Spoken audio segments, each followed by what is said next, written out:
আসসালামু আলাইকুম সবাইকে। আজকে ভাবলাম গাছের জন্য একটু 5 স্টার মানের মাটি বানাই।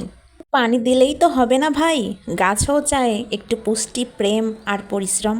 প্রথমেই নিলাম বেলে দোআঁশ মাটি, এটা গাছের কমফোর্ট জোন। তারপর দিলাম পচা গোবর সার।